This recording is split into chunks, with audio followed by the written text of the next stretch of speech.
ঢাকা শহরের নাগরিক সমস্যা নিয়ে আজকে থেকে না, দীর্ঘদিন যাবৎ আমি কাজ করে আসছি এবং পার্টির বিভিন্ন ফোরামেও নাগরিক সমস্যা সংক্রান্ত যে কোনো প্রোগ্রামে আমি সবসময় যুক্ত থাকতাম। ঢাকা দক্ষিণের পক্ষ থেকে, ঢাকা উত্তর থেকে জনাব তাবিথ আওয়াল ইমিডিয়েট পাস্ট ক্যান্ডিডেট হিসেবে আমরা কাজ করেছি।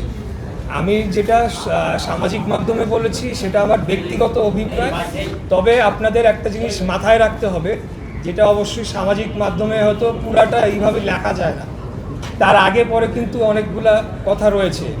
যদি দল আমাকে মনোনয়ন দেয় এবং যদি দল মনে করে যে আমি নির্বাচন করব এবং অন্য কেউ করবেন না, তাহলে পরেই আমি নির্বাচনে অংশগ্রহণ করতে পারি।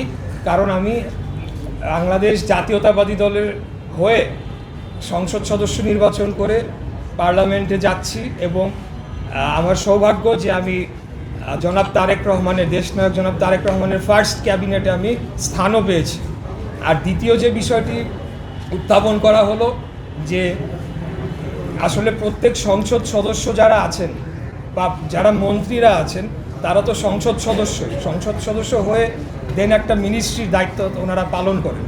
তো সেই ক্ষেত্রে আমি মনে করি না যে এখনই কোনো ইলেকশনের তোড়জোড় শুরু হয়ে যাচ্ছে বা কোনো নির্বাচনী ক্যাম্পেইন, এটা পরবর্তীতে যেটা আমাদের মহাসচিব বলেছেন স্থানীয় সরকার মন্ত্রী যে পার্লামেন্টে ডিসাইড হবে এবং সবশেষে দলীয় মনোনয়নকে পাবে, এটা দল নির্ধারণ করবে।